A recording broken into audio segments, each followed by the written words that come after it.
Dr. Insinyur Made El Nurjana lahir di Bangli, biodata beliau pada tanggal 5 November 1950. Beliau menjabat sebagai Dirjen Perikanan Budidaya sejak tahun 2005 dan banyak sekali kontribusi beliau sebagai maestro untuk dunia perikanan, khususnya budidaya udang. Mungkin sudah tidak perlu kami perkenalkan kembali Pak sumbangsi Bapak pada bidang budidaya udang, dan kita mungkin langsung simak bersama paparan Bapak Dr. Made Nurjana yang berjudul Sejarah Perkembangan Udang di Indonesia. Waktu dan tempat kami persilahkan. Silakan. Terima kasih moderator. Om Swastiastu. Assalamualaikum warahmatullahi wabarakatuh. Teman-teman sekalian, dan tentu ini adik-adik sekalian karena saya mungkin paling tua di sini. Saya ingin sampaikan bahwa saya rubah sedikit ya Mas Wendy ya, saya ceritakan soal sejarah perkembangan udang. Untuk apa? Karena kita semua tahu bahwa kita harus cinta sejarah ini, mungkin ini akan memacu terutama adik-adik saya yang di balai dan para pengusaha untuk bisa bergerak supaya pada saatnya nanti akan merasakan wah, perjuangan orang-orang dulu kayak begini, kita tinggal melanjutkan sehingga mudah-mudahan bisa bekerja lebih hebat lagi. Saya ingin memulai dengan bagaimana udang ini kok bisa maju. Dulu saya kuliah di Fakultas Perikanan itu malu karena perikanan itu identik dengan kemiskinan. Ya, jadi apa benar ini miskin? Nah, ini pertanyaannya. Setelah tamat masuk ke Departemen Pertanian, saya dulu di Departemen Pertanian sama orang perikanan dianggap miskin. Nah, setelah udang inilah baru perikanan itu dianggap hebat. Ini teman-teman sekalian, perikanan itu baru hebat setelah itu. Kapan mulai masuk perikanan ini dalam perhitungan negara? Ya, pada tahun 1968 saya ingin ceritakan sedikit. Pak Harto sebagai presiden membuka peluang investasi asing. Sebelumnya tidak boleh, zaman Soekarno tidak boleh asing investasi di Indonesia. Tapi Pak Harto membuka investasi asing di Indonesia. Dampaknya apa? Ini yang paling penting. Dampaknya kita bisa menjual produk kita ke luar negeri. Yang kedua, memang barang-barang luar negeri apakah jasa atau alat itu masuk juga ke Indonesia. Apa yang terjadi setelah dibuka oleh Pak Harto kesempatan investasi di Indonesia? Maka masuklah kapal-kapal troll. Kenapa masuk kapal troll? Karena Pak Harto bertanya ini kepada Departemen Pertanian, apa yang bisa menghasilkan dolar? Kita kan begitu buka investasi asing, kita harus bisa menghasilkan dolar. Ya, Departemen Pertanian waktu itu mengatakan dua hal. Satu adalah hutanan, yang kedua adalah udang. Nah, makanya didatangkan kapal troll ke Indonesia. Cuman berdampak besar ini troll. Kenapa? Karena Indonesia belum siap dengan mendatangkan troll. Nggak ada aturan mengenai daerah penangkapan, nggak ada aturan besar kapal troll, sehingga terjadilah keributan yang luar biasa antara nelayan tradisional dengan nelayan troll ini. Ribut. Pak Harto sampai teruskan. Next. Nah, karena kita harus ekspor udang, harus ditangkap. Nah, inilah troll. Tapi troll ini membuat pening pemerintah. Ribut antara tambak tradisional dengan pengusaha troll ini. Tapi dengan adanya troll ini berdirilah perusahaan udang. Jangan lupa, ini saya ceritakan supaya teman-teman mengetahui. Perusahaan pengolahan udang pertama itu namanya PT Cejam di Semarang. Itu yang mendirikan adalah Haji Subhan. Ini supaya teman-teman tahu ini. Yang kedua itu ada PT Topiko atau Toyo Fisik Industri di Jakarta. Dua perusahaan ini membuat industri udang menjadi tinggi, menjadi hebat, dan benar-benar udang ini melonjak tinggi produksinya. Teruskan deh. Nah, karena terus berbenturan terus ada nelayan kecil dengan nelayan besar, Pak Harto pusing. Wah, bagaimana ini? Padahal baru saja izin kapal troll masuk ke Indonesia lebih banyak lagi. Nah, untungnya teman-teman sekalian, para petinggi perikanan waktu itu ada Pak Santo, Pak Hadiatmowasono mengusulkan kepada Pak Harto bikin budidaya. Ini ceritanya, ya, bikin budidaya udang. Padahal waktu itu tidak ada budidaya udang. Pada waktu itu tambak rakyat sudah banyak, tetapi produksinya adalah bandeng. Utamanya bandeng, udang itu adalah sampingan. Jadi udang zaman itu dihasilkan oleh petambak karena udang masuk ke tambak secara kebetulan. Tapi dengan adanya cold storage, dengan adanya ekspor udang, harga udang menjadi naik tinggi sekali, sehingga orang memang sudah berpikir kita harus budidaya udang. Nah, bagaimana apa yang dilakukan oleh pemerintah waktu itu? Teruskan. Kalau memang mau produksi udang ditambah, terbukti memang sudah bisa produksi ditambah, ya. Jadi teman-teman sekalian, di tambak tradisional sudah ada waktu itu. Cuman memang secara kebetulan tadi. Teruskan. Ini waktunya terus tambak tradisional, ceritanya semua teman sudah tahu. Terus deh. Nah, apa masalah budidaya udang waktu itu? Masalah pertama untuk budidaya udang adalah tersedianya benih. Kalau udang yang diproduksi di tambak waktu itu, benih itu masuk secara kebetulan bersama air pasang.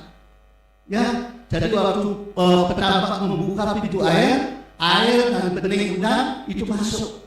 Makanya produksinya tidak pernah terjamin berapa produksinya.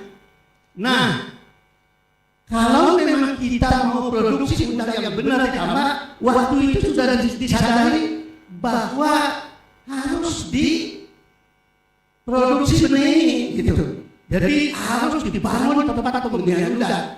Itulah sebabnya teman-teman sekalian, terus tahun 1972 teman-teman sekalian dibangunlah pusat penelitian udang di Jepara atau Spring Research Center. Itu dibantu oleh FAO tahun 72, ini dibantu oleh FAO, dan kemudian peralatan, tenaga ahli banyak yang dari FAO, ya.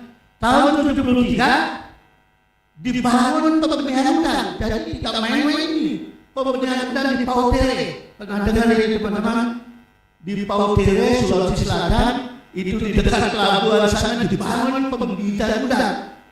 Ya, saya ingin menyebut namanya almarhum ini, dan kita supaya ingat beliau inilah yang pionir pembibitan udang di Indonesia, yaitu yang di Pautere itu dibidani dan dipimpin oleh Bapak Dr. Fuad Kolik, dan Fuad Kolik almarhum sekarang, ya. Tapi itu pionirnya di Sulawesi Selatan. Nah, yang di Jepara ini yang melakukan budidaya melakukan pembenihan udang, yang memimpin proses pembenihan udang itu adalah Bapak Ali Purnomo. Jadi metode pembenihan udang yang pertama diterapkan itu adalah metode Jepang. Jadi teman-teman ini walaupun saya ceria awalnya itu metode Jepang, ya. Yang kalau teman-teman ingin tahu, itu buku dasarnya, ya, textbooknya itu karangan Dr. Fujinaga, ya, atau dalam bahasa Jepangnya itu Dr. Fujinaga, ya, Pak Dr. ya. Itu bukunya tentang bagaimana teknik pembenihan udang. Di Indonesia rata-rata menerapkan itu. Apa sih cirinya ini? Supaya sejarah ini harus diketahui, supaya teman-teman bahwa Pak Menteri mengatakan 70 tahun merdeka gitu ya, udang ini juga sudah lama, tapi perkembangan udang luar biasa. Kalau model pembenihan udang Jepang ini sangat sederhana. Jadi bak pemeliharaan larva diisi dengan induk matang telur. Induk matang telur melepaskan telurnya, setelah menetas dipupuk airnya langsung dan selalu di tempat terbuka. Jadi tidak jelas planktonnya seperti apa tumbuhnya, ya jumlahnya berapa. Cuman untuk mendorong supaya tumbuh skeletonema, dia gunakan silikat sedikit. Ya, itu aja yang ada. Sampai diberi makan untuk soya, meses baru dikasih artemia. Jadi sistemnya seperti itu. Nah, berikutnya keluarlah sistem metode pembenihan udang yang lain yang disebut dengan, menurut saya dia, metode Galveston. Metode Galveston ini beda sekali dengan Jepang. Pertama, dia tidak mau induk itu ditelurkan di bak pemeliharaan larva, tapi induk ditelurkan seperti sekarang lah, di tempat penetasan, larvanya dibawa ke bak pemeliharaan larva dan diberi makan secara khusus. Tapi konstruksi baknya ini, kalau yang namanya metode Galveston, itu pasti baknya adalah conical tank, bentuk kerucut itu. Nah, itu juga tidak berkembang di Indonesia. Dan terakhir, memang metode pembenihan udang yang berkembang seperti yang sekarang ini. Teruskan deh. Masalah pembenihan udang dari dulu itu masalahnya adalah penyediaan induk matang telur. Induk, kita kan tahu bahwa udang dipelihara di tambak hanya menjadi besar, ukurannya menjadi cukup besar untuk bertelur, untuk cukup kawin, tetapi di tambak tidak pernah mau kawin.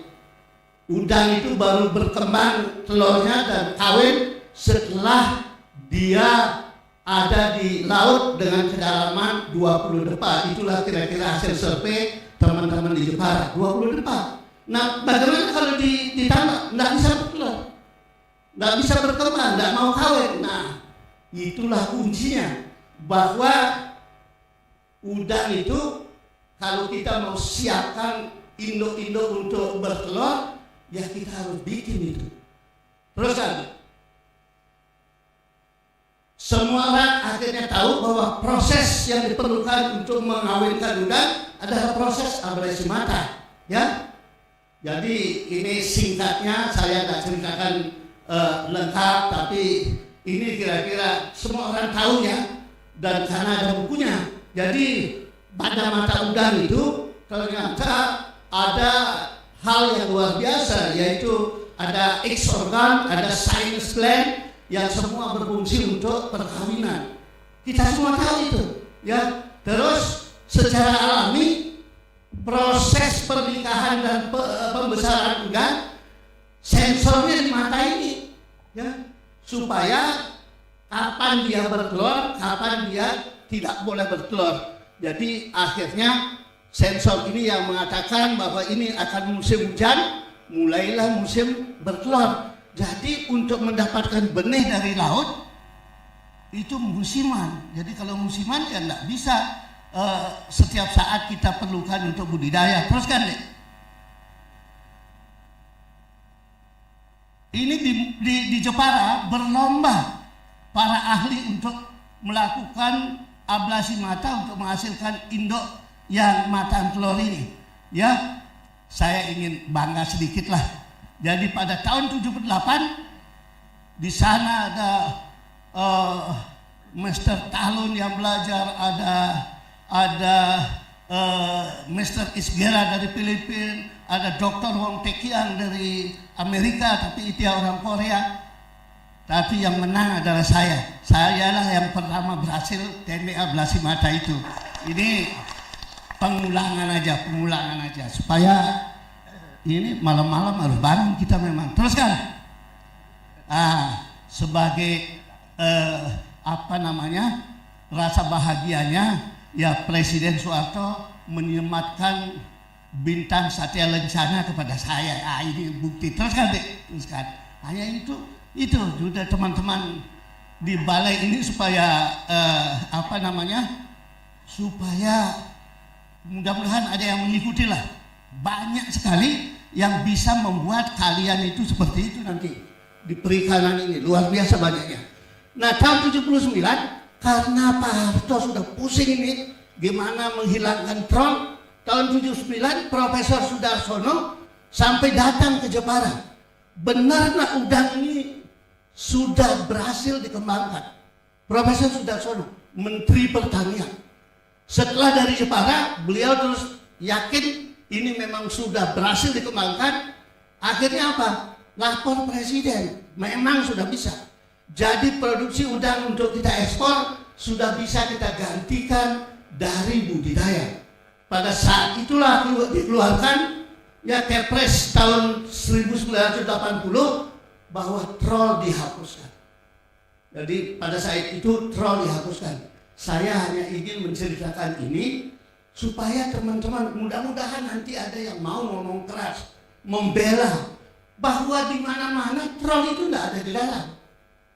Di Indonesia dilarang bukan karena troll seperti istilahnya troll menghabiskan semua sumber daya, tidak, karena ribut antara pemilik troll dengan rakyat kecil. Jadi jangan ikut-ikutan sarjana dokter itu ini karena troll itu ngabisin sumber daya, tidak. Di Indonesia kan ada ribut itu, makanya Profesor Sudarsono sampai lapor Presiden berani, ya. Cuman sampai sekarang dibiarkan. Yang paling menyedihkan saya adalah bahwa rakyat kecil kita, nelayan kecil kita melihat troll ini sederhana ini. Ngapain susah amat? Mereka bikinlah troll buatan, troll tiruan yang sekarang disebut dengan cantrang, disebut dengan jaring arat. Itu semua itu troll, cuma troll mini. Itu juga dilarang. Bayangkan, saya sedih itu. Kok ini kok tidak ada yang berani ngomong? Tidak, ini kalau ikan dasar atau ikan pelagis itu, ya dengan anak kita tangkap, ya dengan troll ini. Saya ini sangat bagus sudah dapat ikan-ikan dasar. Apa saja tidak? Sekarang tidak. Di Pantura apakah ada melarang troll populasi udang kembali? Tidak kembali populasi udang. Jadi bukan karena troll habis udang. Iya, kalau betul-betul ditangkap susah kan bisa diatur itu. Ya, tapi yang tidak ada pentingnya bahwa troll ini juga menurut saya ya troll ini juga bisa menghasilkan APW buatan. Kalau di Chili, ya di Peru ada APW itu secara alami membuat ikan banyak sekali berkembang di sana. Ya, cuma ikan pelagis, ikan mumung jenis itu. Ya. Nah, troll ini yang mengangkat dasar air ini, dasar laut. Apa dampaknya? Dasar laut naik ke atas, maka jadi tulang lumpur. Pembuatan kedua kan perkawinan perkembangan benih alami itu adalah awal musim hujan karena hujan membawa sampah-sampah kotoran dari darat ini. Teruskan.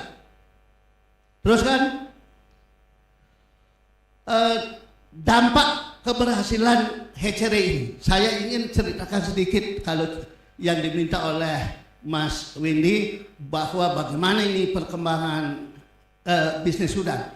Dampak dari pertemuan hatchery ini, penemuan ablasi mata ini, mulailah usaha pembenihan udang.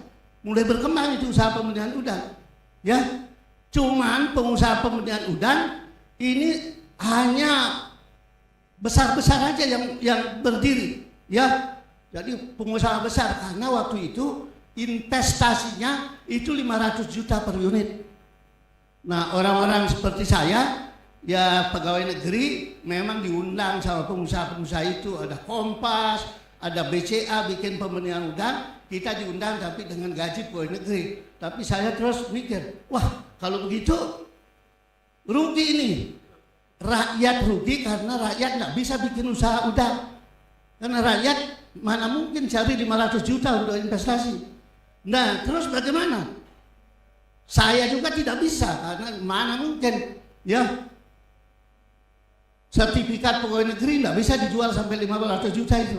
Nah akhirnya saya mikir bahwa saya akan ciptakan, ini teman-teman, saya akan ciptakan sistem pembenihan udang yang sederhana yang bisa rakyat kecil membuat dan rakyat besar seperti saya pun yang gemuk bisa juga buat itu. Makanya saya ciptakanlah yang disebut dengan, saya bikin namanya gagah small scale backyard hatchery. Terus kan dek, ya ini hatchery besar berkembang kayak begini, nggak mungkin rakyat bisa bikin. Teruskan. Nah, backyard hatchery sudah terus ceritanya terus. Nah, berkembanglah backyard hatchery seperti ini. Bayangkan bedanya hatchery zaman itu dengan hatchery ini. Tapi teman-teman ini di belakang rumah. Jangan heran ini bahwa ini hatchery rakyat tidak bertumbuh, tidak bisa berkembang. Saya ingin ceritakan, saya yang pertama bikin setelah diizinkan oleh Pak Dirjen bahwa pegawai negeri termasuk pegawai perikanan di Jepara boleh bikin backyard hatchery. Saya bikin itu 4.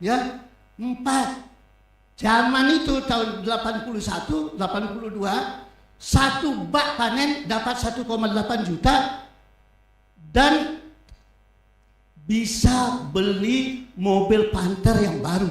Begitu hebatnya. Ini backyard ini. Nah, 2-3 tahun kemudian saya punya 150 bak. Jadi teman-teman jangan heran kalau saya agak gagah sedikit itu karena itu. Ya, backyard ini saya berpikir, ngapain saya miskin? Saya pencipta udang ini kok miskin? Saya ciptakan ini. Dan teman-teman sekalian, banyak sekali orang sukses dengan backyard ini. Zaman itu kalau di Pantura, ini teman-teman yang Situbondo tahu, di pinggir jalan ada tulisan onok benur, itulah backyard ini. Rakyat kecil bikin. Maaf ini cerita kenyataan. Dari kota Jeparanya sampai ke, kalau teman-teman sudah lihat pusat penelitian udang di Pantai Kartini, dari kota Jepara itu sampai Pantai Kartini itu dulunya, maaf ya, ini cerita kenyataan, itu dulu adalah tempat begenggek, tempat pelacuran.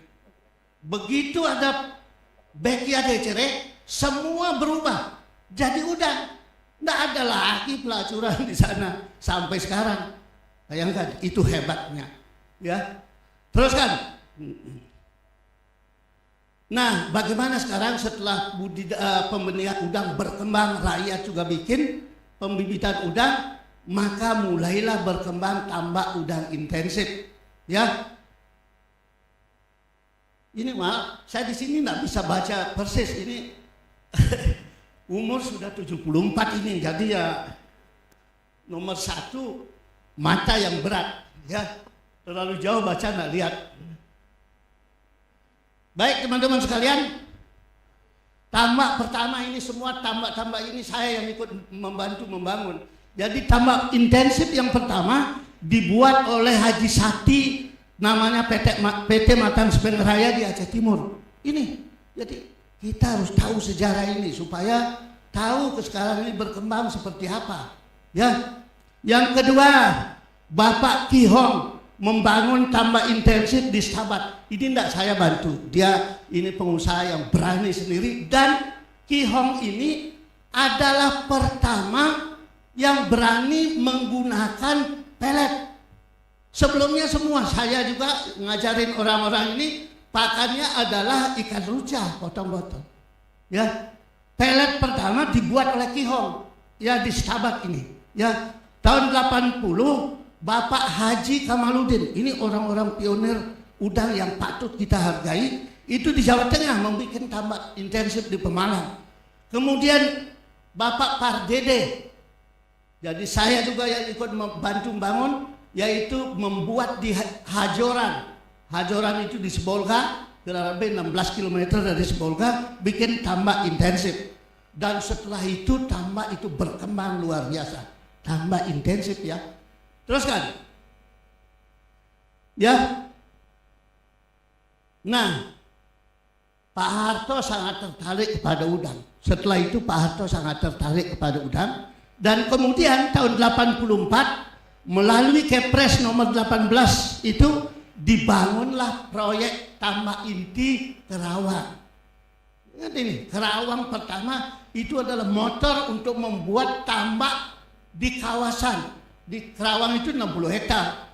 Tapi itu sudah cukup untuk membangkitkan pengusaha-pengusaha besar membangun tambak besar.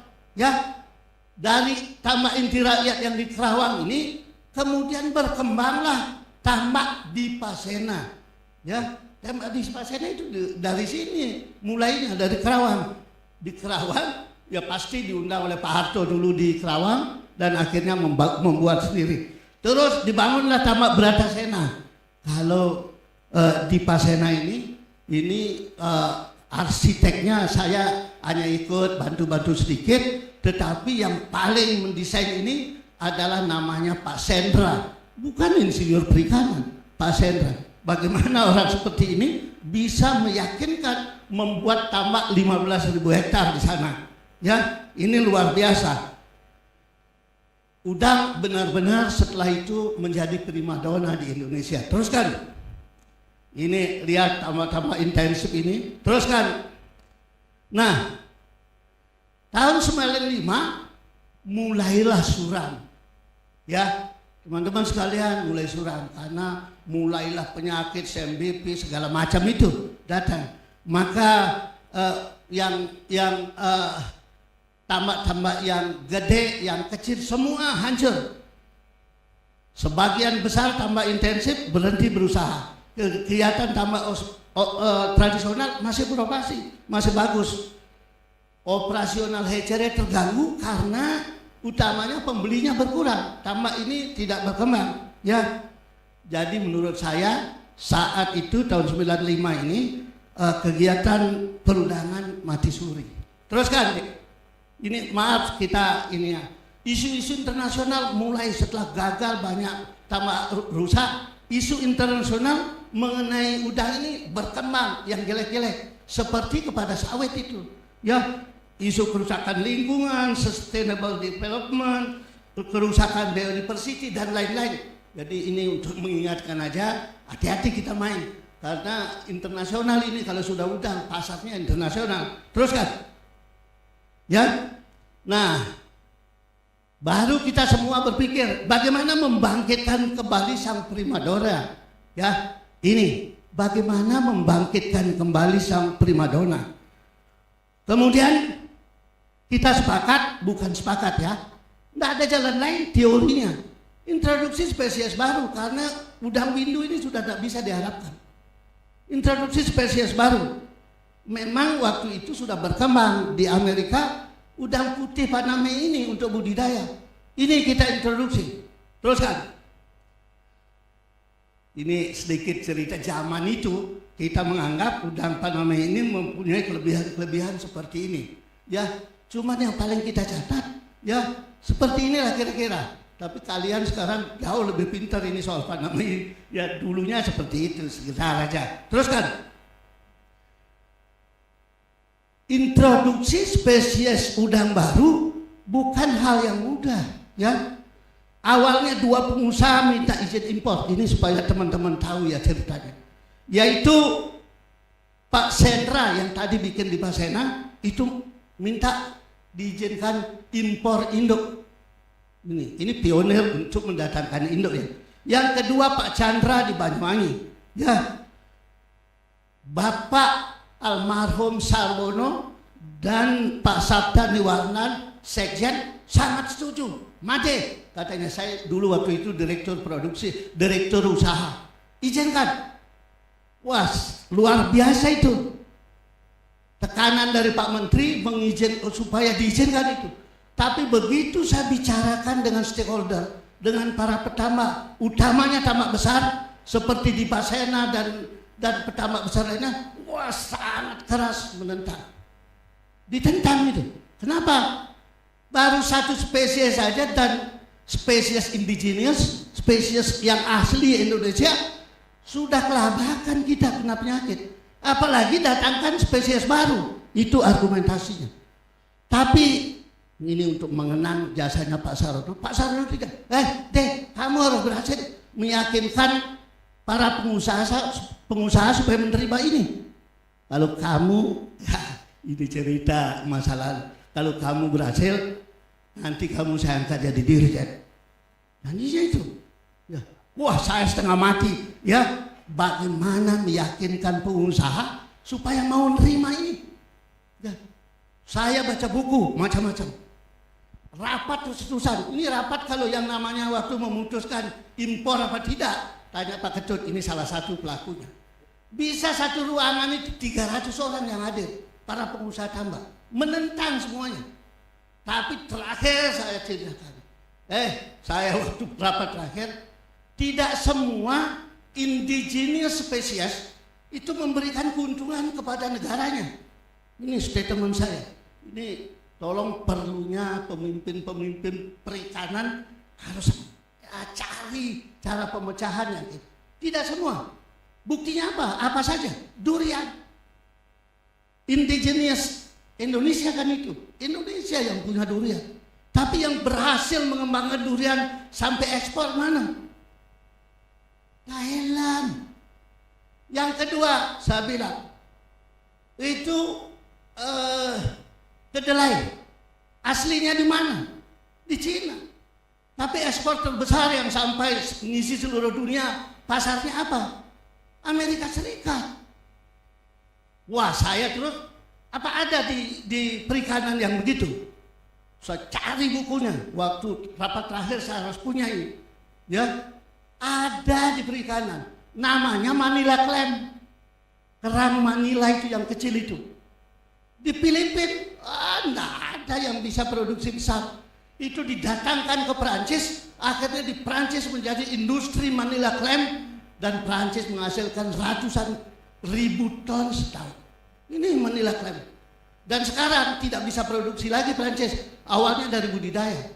Karena Manila Clam yang di Filipina ini, yang daerah tropis ini, di Perancis bisa adaptasi dan bisa kawin sendiri di alam. Nah sekarang di alam sudah banyak Manila Clam. Jadi ya budidayanya hancur karena itu. Kemudian akhirnya sepakat ini. Para pengusaha besar ini sepakat. Boleh mendatangkan induk. Tapi harus ketat sekali menjaga ini. Jaga proses uji cobanya di dalam negeri. Uji pertama yaitu di Jepara. Uji kedua bersamaan ini di Banyuwangi. Di Jepara ditugaskan, nah ini Pak Ketut ini mengawasi dengan Pak Darnas Dana, Profesor Darnas Dana dari IPB dan Dr. Rukiani dari Litbang. Ini saya ceritakan karena dua-duanya Darnas Dana dan Rukiani sudah almarhum. Dia berjasa menjaga ini supaya dipercaya oleh para pengusaha bahwa ini diawasi dengan ketat. Yang masih hidup sama Pak Ketut, tapi Pak Ketut mudah-mudahan lama baru nggak ada gitu lah. Ya, jadi Pak Ketut ini termasuk salah seorang yang menjaga ini, ya uji coba ini supaya sukses. Terus kan Dek. Nah, bagaimana pembangunan Broodstock Center? Saya ceritakan ini Pak Wedi ya.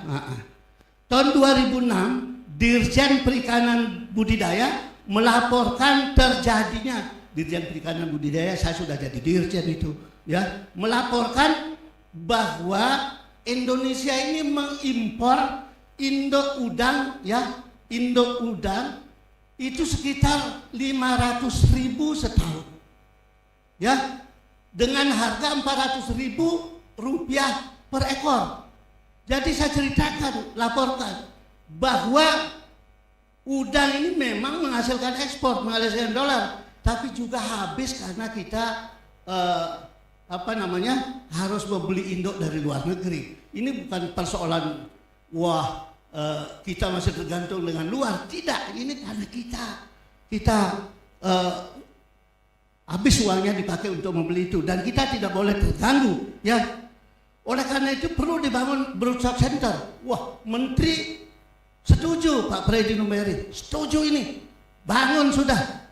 Nah ini teman-teman sekalian, Bapak Menteri Kelautan Freddy Numberi setuju. Saya sampaikan ke DPR, itu anggaran pembangunan zaman itu 75 miliar. Untuk zaman itu 75 miliar itu gede. Itu ditentang awal-awalnya oleh Komisi 4. Tapi kita bisa jelaskan bahwa ini sangat penting, ini strategis ini. Karena kita dengan broodstock ini, dengan induk yang bagus ini, kita bisa jual induknya, ekspor. Itu penjelasannya. Nah, Pak Menteri mengirim Dirjen Perikanan saya, ya, ke mempelajari terus, karena sudah agak setuju, Pak Menteri juga setuju, DPR sudah setuju. Dirjen Perikanan studi banding ke Amerika Serikat. Pertama itu ke Miami, ya, Miami atau Florida. Disitulah broodstock center yang punyanya orang Indonesia, perusahaan, bukan di perusahaan ini, salah satu perusahaannya di Indonesia, Charon Kupang, bikin di sana, ya, di Miami itu. Saya ke sana melihat, saya lihat kuncinya di sana adalah sterilnya. Bahwa untuk menghasilkan produksi, ini catatan waktu itu, ya, bahwa kuncinya broodstock ini adalah steril air itu. Di sana sangat kunci. Terus yang kedua, saya pergi ke Kona Island. Kona Island ini di Hawaii. Kona Island ini adalah di salah satu pulau, kira-kira 1 jam terbang dari Hawaii. Di sana itulah pusat tempat letusan gunung berapi. Letusan gunung berapi.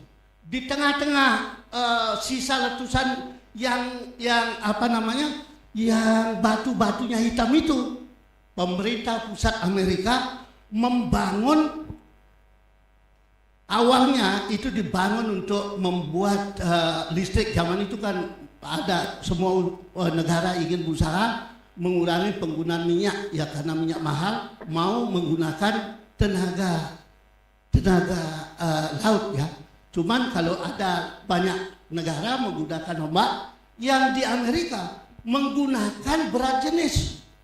Jadi dibangunlah pipa yang kurang lebih saya bertiga besarnya pipa, masuk ke dalam air laut sedalam 750 meter. 750 meter. Nah, bagaimana kok bisa air laut ini bisa menggerakkan turbin dengan itu? Oh, ternyata teman-teman sekalian, ini untuk pengetahuan aja, bahwa BD air itu anomali kan, pada BD 4 itu adalah paling rendah BD-nya. Jadi di 750 meter air laut itu BD-nya kecil sehingga dia terangkat ke atas. Saya tanya di sana, loh, sekarang kenapa tidak dijalankan untuk menggerakkan turbin? Loh, ini baru bisa ekonomis kalau harga minyak mentah $250. Nah, itu, jadi emang tidak ekonomis. Tetapi yang paling penting saya ke sana itu bukan lihat ininya, karena air yang naik ke atas itu digunakanlah oleh oleh pemerintah untuk teknologi kelautan itu. Salah satunya untuk broodstock ini. Jadi broodstock itu ada di sana, ya. Saya lihat di sana. Tapi ini yang paling penting ceritanya kembali adalah air laut yang steril. Kenapa di sana sterilisasi air sangat hebat? Karena batu-batu yang hitam itu di kawasan sana itu steril. Air yang dari bawah juga steril, bayangkan. Jadi benar-benar dipertahankan air steril untuk broodstock itu. Tapi itu kan bukan untuk broodstock aja. Orang Jepang memanfaatkan air itu untuk air minum, ya, desalinasi dan terus minum. Orang Korea memanfaatkan itu untuk budidaya Yang sekarang jadi pil itu apa? Ya, spirulina di sana. Mohon Ya. maaf Pak. Waktunya 3 menit lagi. 3 menit, 2 menit selesai. Ya, saya hanya ingin, ya, terus akhirnya cocok dah. Kita tahu kuncinya itu adalah bagaimana membangun kawasan yang steril di Broodstock. Makanya terus saya bilang, di mana ini akan dibangun? Di Bali. Wah, pantas saja karena Pak Made orang Bali. Oh enggak, bukan karena itu. Karena di Bali jauh dari pertamakan. Karena di Bali ya sterilisasi air laut lebih mudah. Di tempat-tempat lain kan banyak yang sudah tercemar oleh udang, bukan oleh apa ya, tambak-tambak udang dekat itu akhirnya tercemar. Yang kedua, lokasinya sangat bagus. Yang ketiga, ini yang sangat penting, bahwa tujuan kita setelah bisa ini induk produksi dengan baik, ini bisa kita distribusikan kemana aja di Indonesia. Bahkan cita-citanya, ini saya semangat ini cerita begini ya. Ini enggak tahu, saya umur saya sudah 74 ya.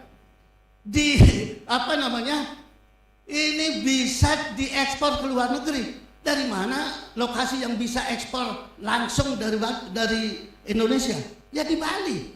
Di Bali penerbangan kemana aja ada. Ini deh, di Bali ini luar biasa. Makanya jangan kecewa di Wendy tugas di Bali ya. Nah, ya, lokasi sangat bagus, airport internasional dan nasional. Kemana aja mudah. Teruskan, terakhir ini, teruskan.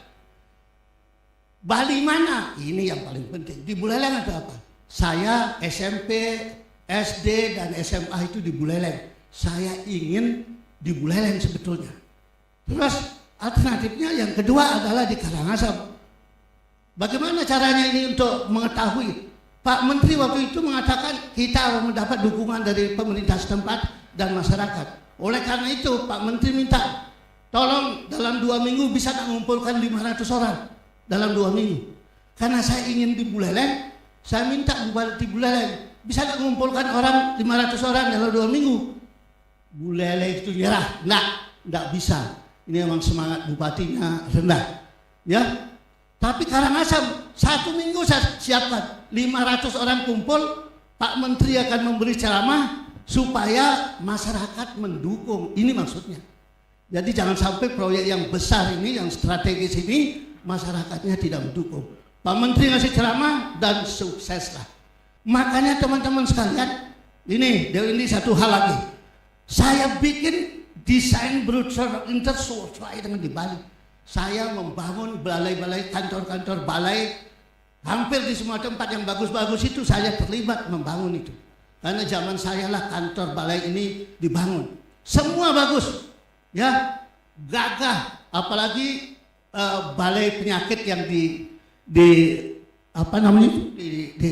Ya, keren itu. Tapi di Bali ini desain khusus. Awas ini, ya. Khususnya bagaimana?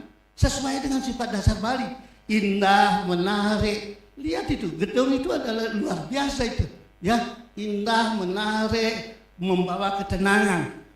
Yang terakhir itu membawa spiritual, ya. Ingat, bagaimana spiritual? Karena orang Bali yakin kalau apa yang dikerjakan pun tidak akan sukses kalau tidak mendapat restu, tidak mendapat persetujuan dari yang maha di atas itu, sama Tuhan yang Maha Esa. Makanya saya bangunkan itu pura di sana. Itu bukan tanpa tujuan itu, supaya di situ tiap hari orang-orang balai ini, tidak harus kepalanya bukan orang Hindu, tapi kan pasti ada orang Hindu. Mohon, tolong kasih tahu tiap hari memohon di sana sembahyang, minta supaya dapat restu, supaya sukses kita. Terus kita bikin juga pura-pura kecil. Itu namanya penunggun karang. Saya bikin itu karena di samping Tuhan ada di bawahnya itu yang menghuni alam kita di sana itu. Nah ini juga harus dapat suguhan kita tiap hari, mohon supaya dibantu.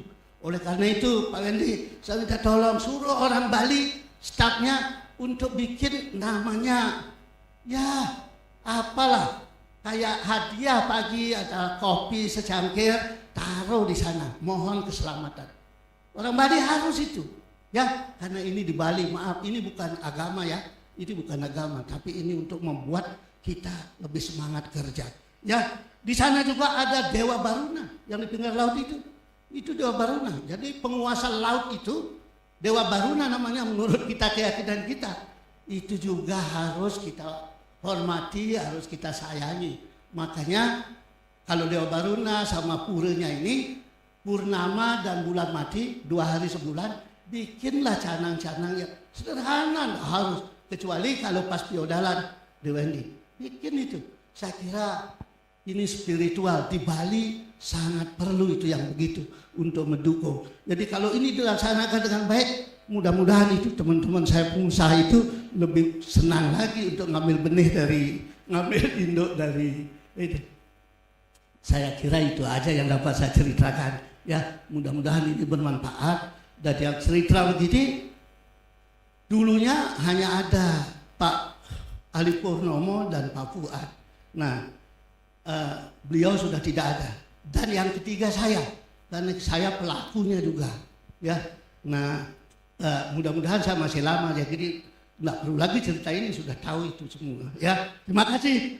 Wassalamualaikum warahmatullahi wabarakatuh. Om Santi Santi Santi.